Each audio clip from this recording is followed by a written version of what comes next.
اعوذ باللہ من الشیطان الرجیم بسم اللہ الرحمن الرحیم رب اشرح لی صدری ویسر لی امری واحلل عقدۃ من لسانی یفقہوا قولی اللہم فقہنا فی الدین رب یسر ولا تعسر وتمم بالخیر وبک نستعین رب زدنی علما رب زدنی علما رب زدنی علما۔ السلام علیکم ورحمۃ اللہ وبرکاتہ۔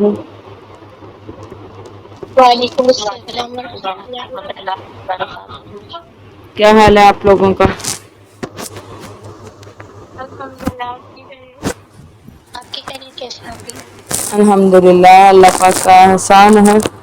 ہمارا پارہ نمبر 18 ہے، سورہ النور ہے، اور آج ہم اس کی آیت نمبر 51 انشاءاللہ سٹارٹ کریں گے۔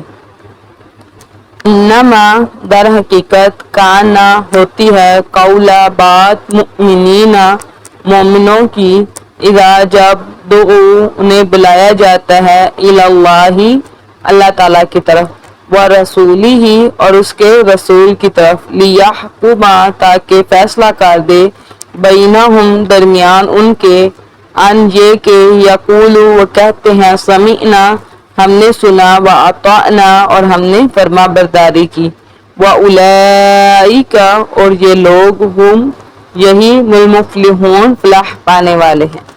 اب پیچھے ہم نے پڑھا تھا نا کہ منافقوں کی ہم نے بات پڑھی تھی کہ وہ کیا کہتے ہیں کہ وہ آتے ہیں اور کہتے ہیں کہ یعنی نبی صلی اللہ علیہ وسلم سے وہ فیصلہ طلب کرنے کے لیے آتے ہیں، لیکن کیا کر رہے ہوتے ہیں؟ ساتھ میں ڈر بھی رہے ہوتے ہیں، وہ یعنی اللہ اور اس کے رسول کا فیصلہ نہیں چاہ رہے ہوتے، ٹھیک ہے۔ تو اس کے کمپیئر میں اللہ رب العزت یہاں پہ مومنین کے بارے میں بتا رہے ہیں کہ مومنین کا طریقہ کیا ہوتا ہے کہ جب مومنین کو کسی بات کی ضرورت ہوتی ہے تو وہ کیا چاہتے ہیں؟ وہ اللہ اور اس کے رسول کا فیصلہ چاہتے ہیں، اور پھر نہ صرف وہ فیصلہ بلکہ کیا کرتے ہیں؟ اس پر فرما برداری اختیار کرتے ہیں، اطاعت کرتے ہیں۔ جیسے اللہ تعالیٰ نبی صلی اللہ علیہ وسلم کی حدیث ہے نا کہ یعنی اللہ کی ہی اطاعت رسول کی اطاعت ہے، اور رسول کی اطاعت ہی اللہ کی اطاعت ہے، اور ایسے نبی صلی اللہ علیہ وسلم نے فرمایا کہ امیر کی اطاعت ہی میری اطاعت ہے۔ تو یعنی اور جس نے امیر کی نافرمانی کی اس نے میری نافرمانی کی۔ یہ بہت بڑی حدیث ہے کہ ہمارے اوپر جو ہے وہ اطاعت کس کی لاگو ہوتی ہے۔ اس میں کنسیپٹ بہت زیادہ یعنی اپنا کلیئر کرنا چاہیے کہ اطاعت کیسے ہے۔ ایسے ہی نبی صلی اللہ علیہ وسلم نے ایک گروہ بھیجا تھا، یعنی صحابہ کا ایک گروہ کسی جگہ بھیجا، تو وہاں پر نبی صلی اللہ علیہ وسلم جو ہے وہ امیر یعنی مقرر کیا کہ یہ امیر ہوں گے۔ تو وہ جو یعنی گروہ کا امیر تھا انہوں نے کہا کہ آگ جلی، تو انہوں نے کہا کہ اس میں چھلانگ لگا دو، تو باقی صحابہ نے کہا کہ نہیں ہم نہیں لگائیں گے۔ جب واپس آئے تو نبی صلی اللہ علیہ وسلم کو بتایا گیا تو نبی صلی اللہ علیہ وسلم نے فرمایا کہ ہاں تم لوگوں نے ٹھیک کیا، اگر تم یعنی اس وقت اطاعت میں آ کر اگر چھلانگ لگا دیتے تو پھر ساری زندگی اس آگ میں جلتے رہتے۔ اس سے ہمیں پتہ چلتا ہے کہ جو اطاعت ہے وہ نیک کاموں میں ہے، خیر کہتا کاموں میں، یعنی ایسے تمام احکام جو اللہ اور رسول صلی اللہ علیہ وسلم کی شریعت کے اندر میں آتے ہیں ان پر ہم اطاعت کریں گے، لیکن اگر ایسے کام جو ہمیں یعنی اس باؤنڈری سے باہر لے کے جاتے ہیں ان پر ہم اطاعت نہیں کریں گے، صرف یہ سوچ کے نہیں کہ امیر کی اطاعت ہی نبی کی اطاعت ہے، ٹھیک ہے۔ تو اس لیے ایک تو جب بھی یعنی ایک سفر پر بھی آپ جا رہے ہیں نا تو اپنا ایک امیر مقرر کر لیں کہ ہم اس کو مانیں گے، اس لیے اطاعت بہت ضروری ہے، جو آپ کو کیا کرتی ہے ایک ڈسپلن میں لے کے آتی ہے، ٹھیک ہے۔ تو اسی طرح ہی جیسے یعنی اگر ہمارے ولی ہیں تو اس وقت گھر میں دیکھا جائے گا کہ ہم گھر کا امیر کون ہے، ٹھیک ہے، تو اس کی اطاعت لازم ہے، ٹھیک ہے۔ تو اسی طرح یعنی جس نے اس کی اطاعت کی اس نے نبی کی اطاعت کی۔ تو اس طرح اللہ رب العزت جو ہے وہ بتا رہے ہیں کہ مومنین کا جو طریقہ ہے وہ کیا ہے کہ وہ یعنی جب اطاعت یعنی وہ سنتے ہیں، کوئی فیصلہ سنتے ہیں تو چاہے وہ ان کے حق میں ہو یا ناپسند ہو لیکن وہ کیا کرتے ہیں؟ اس کی اطاعت کرتے ہیں، ٹھیک ہے۔ اور اسی طرح بہت سارے جو صحابہ کرام ہیں ان سے یعنی وہ قول مروی ہیں کہ تم پر اطاعت لازم ہے، چاہے وہ تمہیں خوش کرے یا ناخوش کرے، یا تمہارے حق میں بہتر ہو یا نہ بہتر ہو، یا تمہیں اچھی لگ رہی ہو یا نہ لگ رہی ہو، ٹھیک ہے۔ اسی طرح یعنی بہت زیادہ یعنی اسی طرح ہمیں وہ قول ملتے ہیں جن میں اطاعت پر زور دیا گیا ہے. وَأُولَٰئِكَ هُمُ الْمُفْلِحُونَ، وہی لوگ ہیں فلاح پانے والے. فلاح کیا ہوتا ہے؟ یعنی ہم نے قرآن میں ہی پڑھا ہے کہ جو جنت میں داخل کر دیا گیا وہ کامیاب ہو گیا. تو یعنی جس کو رب کی رضا مل گئی، جو جنت میں داخل کر دیا گیا، تو اس کا دنیا میں آنے کا مقصد جو ہے وہ پورا ہو گیا، یعنی وہ اس ٹیسٹ میں پاس ہو گیا. ٹھیک ہے، تو اللہ رب العزت فرما رہے ہیں کہ جو بندہ اس اطاعت کے اندر رہا وہی شخص جو ہے وہ کامیاب ہوگا. جیسے کہ نبی صلی اللہ علیہ وسلم کی حدیث بھی ہے کہ جو مومن ہوتا ہے نا وہ ایک گھوڑے کی مانند ہوتا ہے جس کی یعنی جو ایک کھونٹے کے ساتھ بندھا ہوا ہوتا ہے، تو وہ اس کے ہی ارد گرد گھومتا رہتا ہے. یعنی ایک مومن شخص کو ہر ایک کام کر لینے کی اجازت نہیں ہے، بلکہ کیا ہے کہ اللہ کی طرف سے باؤنڈریز سیٹ ہیں، ان کو کراس نہیں کرنا، اور اس باؤنڈری کے اندر ہی رہتے ہوئے کوئی شخص یعنی اللہ اور رسول کی اطاعت کرتے ہوئے اس کھونٹے سے یعنی اس دین کے ساتھ ہی بندھا رہے اور اس سے کراس نہ کرے، تو اللہ رب العزت فرما رہے کہ ایسے لوگ ہی ہیں جو جنت کے وارث بنیں گے. ومن، اور جو یطیع اللہ، فرما برداری کرے اللہ تعالیٰ کی، ورسولہ، اور اس کے رسول کی، ویخشی، اور ڈرے اللہ اللہ تعالیٰ سے، ویتقی، اور اس کی نافرمانی سے بچے، فاولئک، تو یہ لوگ ہیں ہم الفائزون، یہی لوگ ہیں کامیاب ہونے والے. یعنی اب اللہ رب العزت فرما رہے ہیں کہ جو اللہ کی اطاعت کرے اور اس کی رسول کی اطاعت کرے، یعنی جس نے اللہ کو رب مان لیا اور رسول کو اس کا نبی اور ان کی شریعت کے اندر ہی رہے اور ساری زندگی اس بات میں ڈرتے رہے کہ ہم اللہ کی نافرمانی یا رسول کی نافرمانی سے جو ہے وہ نافرمانی نہ کر لے اور اس چیز سے بچے رہے، تو وہی لوگ جو ہے کامیاب ہونے والے. اسی وجہ سے یعنی بات تو دور کی صحابہ کرام جو ہیں وہ نبی صلی اللہ علیہ وسلم سے آواز کو بھی بلند نہیں کیا کرتے تھے، یعنی اتنی زیادہ جو ہے یعنی اطاعت کرتے تھے. اور اس میں دو چیزیں، ایک نبی کی اطاعت ہے اور دوسرا اللہ رب العزت کا رب ہونا ہے. اسی طرح نبی صلی اللہ علیہ وسلم ایک دن سیدنا معاذ بن جبل جو ہیں وہ ان کے ساتھ سفر پر جا رہے تھے، اور سیدنا معاذ فرماتے ہیں کہ میں اور نبی اتنے قریب تھے کہ ہمارے درمیان صرف ایک وہ جو سواری کی لکڑی ہوتی ہے نا صرف وہ موجود تھی. تو مجھے نبی صلی اللہ علیہ وسلم نے کہا معاذ بن جبل، میں نے کہا یا رسول اللہ میں حاضر ہوں. پھر کچھ ٹائم کے بعد پھر انہوں نے دوبارہ کہا کہ معاذ بن جبل، میں نے کہا یا رسول اللہ میں حاضر ہوں. پھر انہوں نے تیسری دفعہ کہا تو میں نے کہا یا رسول اللہ میں حاضر ہوں. اس کے بعد پھر نبی صلی اللہ علیہ وسلم نے بات کی کہ اللہ کا اپنے بندوں پر پتہ ہے کیا حق ہے. تو سیدنا معاذ کہتے ہیں کہ میں نے کہا یا رسول اللہ آپ بہتر جانتے ہیں. تو نبی صلی اللہ علیہ وسلم نے فرمایا کہ اللہ کا اپنے بندوں پر حق یہ ہے کہ بندے صرف اسی کی عبادت کرے. ہم نے قرآن پاک میں پڑھا ہے نا، قرآن پاک کی یہ آیت ہے کہ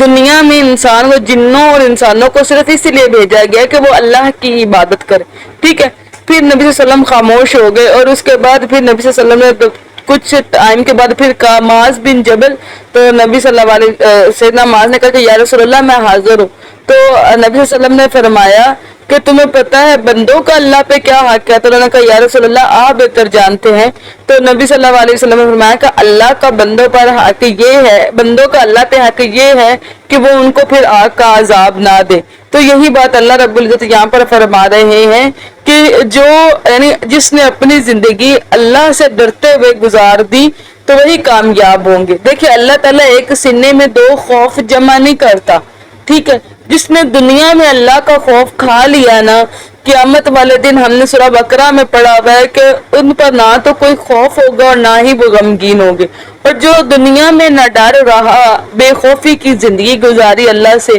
تو پھر قیامت والے دن اللہ تعالیٰ سارا خوف اس کے سینے کے اندر بھر دیں گے. وَأَقْسَمُوا، اور انہوں نے قسمیں کھائی، بِاللَّهِ، اللہ تعالیٰ کی، جَاہَدَ پختہ، ایمانہم، اپنی قسمیں، لا ان یقیناً اگر امارتہم آپ حکم دیں انہیں، لا یخرجن، تو وہ ضرور نکلیں گے. کل آپ کہہ دیں لا تقسموا، نہ تم قسمیں کھاؤ، طاعت اطاعت ہے، معروف معلوم، انا بلا شبہ اللہ اللہ تعالیٰ خبیر پوری خبر رکھنے والا ہے، بما اس سے جو تعملون تم عمل کرتے ہو. اب یہ کیا بات ہے کہ اس میں کیا ہوتا تھا کہ جو منافقین ہیں وہ نبی صلی اللہ علیہ وسلم کے پاس آ کر قسمیں کھایا کرتے تھے کہ اے نبی اب اگر آپ ہمیں جنگ پر یا اس طرح بھیجیں گے نا تو ہم ضرور جنگ پر جائیں گے، ٹھیک ہے۔ تو اپنی قسموں سے کیا کرتے تھے کہ نبی صلی اللہ علیہ وسلم کو مطمئن کرنے کی کوشش کرتے تھے۔ تو اللہ رب العزت نے قرآن پاک میں آیت اتاری ہے کہ تم جو ہے وہ منہ سے جھوٹی قسمیں نہ کھاؤ کہ ہم جائیں گے، بلکہ کیا کرو کہ ایک معروف اطاعت کرو۔ معروف اطاعت سے مراد یہ ہے کہ عملاً کر کے دکھاؤ کہ جس طرح دوسرے لوگ، یعنی اللہ تعالیٰ کو خبر ہے، ہمیں پتہ نا کہ اللہ سینے کی باتوں کو جانتا ہے، کوئی پتہ بھی زمین پر نہیں گرتا لیکن اللہ تعالیٰ اس کے بارے میں جانتا ہے۔ تو اللہ رب العزت فرما رہا ہے کہ اس طرح جس طرح تمہاری بات جھوٹی ہے، تمہارا دین جھوٹا ہے، اس طرح جھوٹی قسمیں کھا کے مطمئن نہ کرو۔ اگر تم سچے ہو تو معروف کے مطابق عمل کرو، یعنی جس طرح دوسرے سب لوگ نبی صلی اللہ علیہ وسلم کے حکم کے مطابق جہاں نبی صلی اللہ علیہ وسلم بھیجتے ہیں وہ چلے جاتے ہیں، تم بھی عملاً وہ کر کے دکھاؤ، لیکن اللہ تعالیٰ جو ہے وہ جانتا ہے۔ ان اللہ خبیر بما تعملون، کہ جو تم عمل کرتے ہو اللہ اس کے بارے میں علم رکھتا ہے، اللہ کو پتہ ہے نا کہ کیا سوچ ہے پیچھے۔ کل آپ کہہ دیں آتی ہو تم اطاعت کرو اللہ تعالیٰ کی، و آتی ہو اور اطاعت کرو رسول کی۔ جیسے اب اللہ رب العزت دوبارہ پھر اسی بات کو رپیٹ کریں کہ اللہ کی اطاعت کرو اور اس کے رسول کی اطاعت کرو، یعنی رسول کی اطاعت میں ہی اللہ کی اطاعت ہے، اپنے کنسپٹ کو کلیئر کریں، اور اللہ کی ہی اطاعت میں رسول کی اطاعت ہے، ٹھیک ہے۔ فائن پھر اگر تولو تم منہ موڑو گے، فائنما تو بلا شبہ علیہ اس پر ہے ما جو حملا اس پر بوجھ ڈالا گیا، وعلیکم اور تم پر ہے ما جو حمل تم پر بوجھ ڈالا گیا۔ اب یہ کیا ہے، یہاں پر یہ بات کی جا رہی ہے کہ اگر تم نبی صلی اللہ علیہ وسلم کی اطاعت سے جو ہے وہ منہ موڑتے ہو تو ہر ایک کے ذمہ اپنی اپنی رسپانسبلٹی ہے، جس طرح ہم قرآن پاک میں یعنی ہم پڑھ چکے ہیں نا کہ نبی آپ کے ذمے صرف پہنچا دینا ہے، ٹھیک ہے۔ اگر سامنے والا مانتا ہے یا نہیں مانتا اس کے بارے میں آپ سے سوال نہیں کیا جائے گا، اور ایک اور آیت میں نا کہ آپ سے آپ کے اعمال کے بارے میں پوچھا جائے گا اور ان سے ان کے اعمال۔ ایسا نہیں ہے کہ نبی صلی اللہ علیہ وسلم سے یہ پوچھا جائے کہ امت کے لوگ اسلام کیوں نہیں لے کے آئے یا اتنے لوگ کیوں لے کے، ایسے ہی جو ایک داعی ہوتا ہے نا اس کا کام صرف پہنچا دینا ہوتا ہے کہ اللہ کے کام کو خلوص نیت سے دوسروں تک پہنچا دینا۔ اب کسی کے نصیب میں کتنی ہدایت ہے وہ اللہ کی بات بہتر، اللہ کی ذات بہتر جانتی ہے، ٹھیک ہے۔ اسی طرح اللہ رب العزت یہاں پر بھی فرما رہے ہیں کہ فَإِنَّمَا عَلَيْهِ مَا حُمِّلَ تو بلا شبہ اس پر ہے جو اس پر بوجھ ڈالا، یعنی اللہ تعالیٰ نے جو رسالت کی ذمہ داری نبی صلی اللہ علیہ وسلم کو دی ہے وہ نبی صلی اللہ علیہ وسلم صرف اس رسپانسبلٹی کے لیے جو ہے وہ جواب دے ہیں، یعنی اکاؤنٹبلٹی نبی صلی اللہ علیہ وسلم کی صرف یہی ہے کہ جو اللہ نے پیغام دیا ہے نبی صلی اللہ علیہ وسلم نے خلوص سے دل سے اس کو پہنچایا ہے، وَعَلَيْكُمْ مَا حُمِّلْتُمْ اور تم پر بوجھ ڈالا گیا۔ اب اس سے مراد نبی صلی اللہ علیہ وسلم کی بات ماننا ہے، نبی صلی اللہ علیہ وسلم کی اطاعت کرنا ہے، نبی صلی اللہ علیہ وسلم کے آگے آہستہ بولنا ہے، نبی صلی اللہ علیہ وسلم کا ادب اس میں جو ہے وہ شمار ہے۔ جیسے کہا گیا کہ 3 بڑے یعنی برے ناپسندیدہ گناہوں میں سے ایک یہ ہے کہ نبی صلی اللہ علیہ وسلم کی جو ہے وہ یعنی نافرمانی کی جائے، ان کی اطاعت نہ کی جائے، ٹھیک ہے۔ تو اس طرح یعنی اللہ تعالیٰ نے پھر قرآن پاک میں نبی صلی اللہ علیہ وسلم کے سامنے یعنی طریقہ بھی بتایا ہے کہ اپنی آوازوں کو پست رکھنا ہے اور اونچا نہیں رکھنا، اور ان کو ایسے یعنی ایسے الفاظ سے نہیں بلانا بلکہ اچھے الفاظ ہے، جیسے یعنی کہ نا اے نبی ہم پر نظر کرم کیجئے، اس طرح کے الفاظ سے جو ہے وہ نبی صلی اللہ علیہ وسلم کو نبی صلی اللہ علیہ وسلم کے سامنے جو ہے وہ اس طرح بات کرنی ہے، ٹھیک ہے۔ اور جیسے ہم نے سورہ یعنی احزاب میں بھی جو ہے نا ہم نے وہ پڑھا ہوا ہے کہ کس سورہ نور میں بھی اور سورہ احزاب میں بھی ہم نے وہ طریقے پڑھے ہیں کہ کس طرح نبی صلی اللہ علیہ وسلم سے بات کرنی ہے۔ وَإِنْ اور اگر تُطِيعُوا تم اطاعت کرو گے اس کی تَهْتَدُوا تو تم ہدایت پاؤ گے، یعنی اب اللہ رب العزت جو ہے یہاں پہ ایک جنیرک رول جو ہے وہ ڈیفائن کریں گے، یعنی اپنے آپ کو اگر اللہ اور اس کے رسول کے سپرد کر دو گے تو یہی رستہ جو ہے وہ ہدایت کا رستہ، یہی وہ رستہ ہے جو آپ کو رب تک پہنچا دے گا، یہی وہ رستہ ہے جو اللہ کی رضا جس سے ملے گی، یہی وہ رستہ ہے جو آپ کو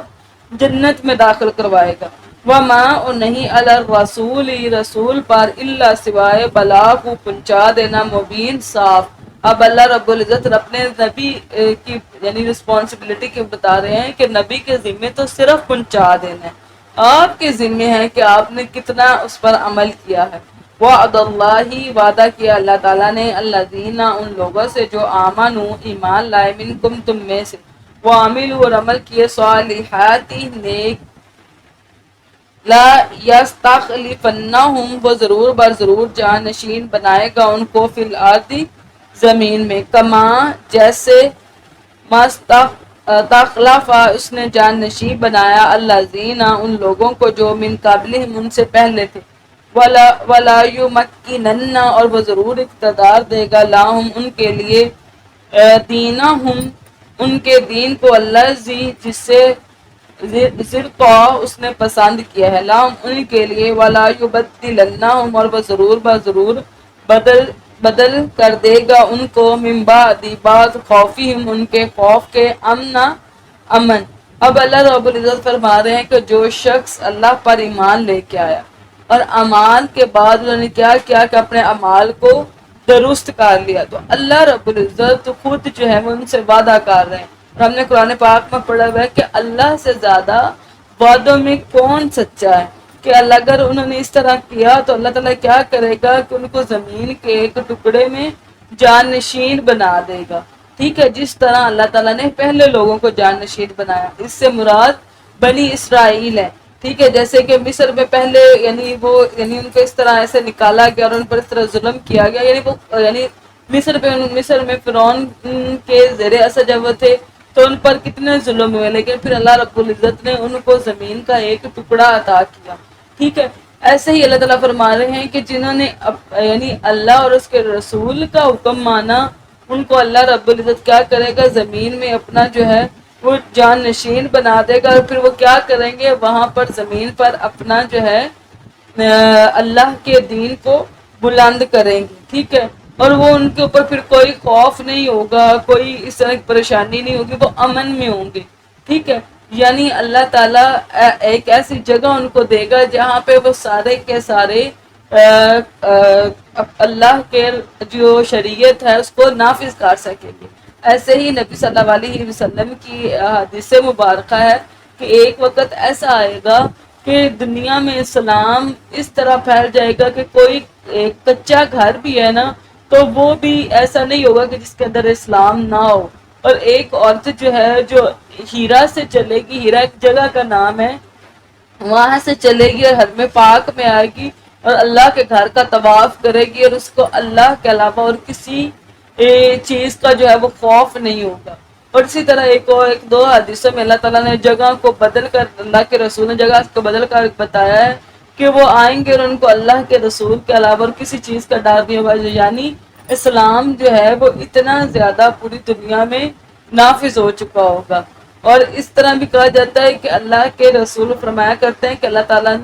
تعالیٰ نے ان کو زمین جو ہے وہ سکیڑ کر اس کے تمام مشارق اور تمام مغارب دکھائے۔ نبی صلی اللہ علیہ وسلم فرماتے ہیں کہ جہاں تک میں نے زمین کو دیکھا ہے ایک وقت آئے گا کہ وہاں تک اللہ کا دین جو ہے وہ پھیل جائے گا، اور پھر لوگ جو ہے وہ سیدنا عیسیٰ علیہ السلام کے ساتھ مل کے جو ہیں وہ اس کے ساتھ دجال کے ساتھ جنگ کریں گے، ٹھیک ہے۔ یا بدوننی وہ عبادت کریں گے میری، لا یشرکون نہ وہ شریک کریں گے بی شیئا میرے ساتھ کسی کو۔ جب ان کو اس طرح ایک ٹکڑا مل جائے گا تو وہ کیا کریں گے، خالصتاً وہاں پہ اللہ کی عبادت کریں گے، اور وہاں پہ کوئی اور یعنی کسی کو اللہ کے شریک نہیں ٹھہرائیں گے، وہاں پہ اللہ کا قانون نافذ ہوگا۔ ومن اور جس نے کافرہ کفر کیا بعد ذالک بعد اس کے فاولئک تو یہ لوگ ہم الفاسقون وہی نافرمان ہے۔ یعنی اتنا سازگار انوائرمنٹ ہونے کے باوجود کہ جہاں پر ہر شخص اللہ اور اس کے رسول کی بات کر رہے ہیں اور وہاں پر جو قانون ہے وہ اللہ کا ہے، اس کے باوجود بھی اور جگہ اور ہر چیز یعنی شریعت اللہ کی ہے، اس کے باوجود بھی اگر کوئی شخص پھر اس ٹائم پہ نافرمانی کرے گا تو اللہ رب العزت فرما رہے ہیں کہ وہی لوگ جو ہے وہ نافرمان ہے۔ اس وقت کوئی اگر انکار کرتا ہے تو پھر اس کی جبلت میں ہی نافرمانی۔ وَأَقِیمُوا اور قائم کرو الصَّلَاةَ نماز کو، وَآتُوا اور ادا کرو الزکاۃ زکوٰۃ کو، وَأَطِیعُوا اور اطاعت کر رسول رسول کی، لعلکم تاکہ تم ترحمون تم پر رحم کیا جائے۔ اب رحم کے لیے اللہ کا رحم حاصل کرنے کے لیے تین چیزیں ہیں۔ ایک کیا ہے؟ نماز قائم کرنا۔ نبی صلی اللہ علیہ وسلم سے پوچھا گیا کہ یا اللہ یا رسول اللہ سب سے پسندیدہ چیز کیا ہے، سب سے پسندیدہ عمل کیا ہے؟ تو نبی صلی اللہ علیہ وسلم نے فرمایا کہ نماز کو اس کے اول وقت میں اور یعنی اچھی حالت میں جو ہے وہ نماز کو قائم کرنا یہ سب سے پسندیدہ عمل ہے۔ ٹھیک ہے، جب آت الزکا، اور دوسرا عمل کیا ہے؟ زکوٰۃ دینا، جو سال میں صرف ایک دفعہ دینا ہوتا ہے اپنے کل مال پر، وہ بھی مال جو اپنے ذخیرہ کیا ہو۔ ٹھیک ہے، یہ ایک طرح کا صدقہ ہے۔ ہم اگر جیسے اب ہم پاکستان میں ہیں تو ہم دیکھیں کہ ہم اپنے یعنی کتنا ٹیکس جو ہے وہ ہم دے رہے ہیں، کہ اپنی سیلری میں ٹیکس دے رہے ہیں، پھر اپنے یعنی اپنے موبائل میں اگر بیلنس بھی کروا رہے ہیں تو اس پہ بھی ٹیکس دے رہے ہیں، پھر اگر بیلنس کے بعد اگر کال کر رہے ہیں اس میں پھر ٹیکس دے رہے ہیں۔ تو اس طرح ہم یعنی کتنا ٹیکس جو ہے دے رہے ہیں، جبکہ اسلام کیا کہتا ہے؟ وہ ہمیں صدقہ دیتا ہے جو ہمارے ہی اندر، تاکہ نبی صلی اللہ علیہ وسلم نے فرمایا کیا کہ دولت جو ہے وہ اس طرح سرکولیٹ ہوتی رہے، صرف امیروں کے ہاتھ میں نہ رہے بلکہ غریب بھی جو ہے وہ اس کو اپنے استعمال میں لائیں۔ اور اب تیسری بات کیا آتی ہے؟ رسول اور اللہ کے رسول کی اطاعت کرنا، یعنی اللہ کے رسول نے جو چیز بیان کر، جیسے وحی کے دو حصے ہیں، ایک وحی قرآن کی حالت میں ہمارے پاس ہے، اور دوسری وحی جو ہے وہ اللہ رب العزت یعنی نبی صلی اللہ علیہ وسلم نے جو بات کی ہے وہ بھی وحی کا ہی درجہ رکھتی ہے، کیونکہ ہم نے قرآن پاک میں پڑھا ہوا ہے کہ اللہ تعالیٰ نے فرمایا ہے کہ نبی خود نہیں بولتے، وہ وہی بات کہتے ہیں جو ہم ان کو کہتے ہیں۔ تو دوسری یعنی نبی کی جو حدیث ہے وہ بھی وحی کا ہی درجہ رکھتی ہے۔ تو ان دونوں کو، قرآن کو اور حدیث کو ملا کے نبی کی جو شریعت لے کے آئے ان پر عمل کرنا ہے، لعلکم ترحمون تاکہ تم پر رحم کیا جائے۔ اور نبی صلی اللہ علیہ وسلم کی حدیث ہے کہ اللہ تعالیٰ نے رحم کے 100 درجے کیے، اس میں سے صرف ایک درجہ اللہ تعالیٰ نے دنیا میں جو ہے وہ بھیجا ہے، باقی 99 درجے اللہ کے پاس ہے۔ ٹھیک ہے، اور وہ اللہ تعالیٰ اس 99 درجوں کو اللہ تعالیٰ قیامت والا دن استعمال کریں گے، اور جو ایک رحم ہے نا، ایک درجہ جو ہے اس کی وجہ سے ایک جو جانور ہوتا ہے وہ اپنے بچے سے قدم اٹھا لیتا ہے۔ یعنی آپ رحم کو کمپیئر کریں کہ دنیا میں جتنا بھی رحم ہے وہ صرف ایک درجہ اور 99 اللہ کے پاس ہے۔ لا تحسبن، ہرگز نہ آپ گمان کریں، الذین، جن لوگوں نے کفروا کفر کیا، معجزین، عاجز کرنے والے ہیں، فی الارض، زمین میں۔ اب اللہ رب العزت فرما رہے ہیں کہ جن لوگوں نے اللہ کی آیات کا انکار کیا وہ ہرگز یہ گمان نہ کریں، وہ یہ نہ سوچیں کہ وہ اللہ تعالیٰ کو عاجز کرنے والے ہیں۔ کوئی ذات اللہ کو عاجز کرنے والے نہیں ہے۔ ہم سب کو پتہ ہے کہ کائنات میں پڑی ہوئی ہر چیز جو ہے اس کے جو پیشانی کے بال ہیں وہ اللہ کے ہاتھ میں ہیں۔ ہم اللہ کی سے نکل نہیں سکتے، ہم بھاگ نہیں سکتے، ہم اللہ کا مقابلہ نہیں کر سکتے، اس لیے کوئی چیز جو ہے وہ اللہ کو عاجز کرنے والی نہیں ہے۔ وَمَأْوَاهُمْ، اور ٹھکانہ ان کا نار، آگ ہے، جہنم کی آگ ان کا انتظار کر رہی ہے جنہوں نے اپنی زندگی اللہ کے انکار میں گزاری۔ وَلَبِئْسَ الْمَصِيرُ، اور یقیناً بہت ہی برا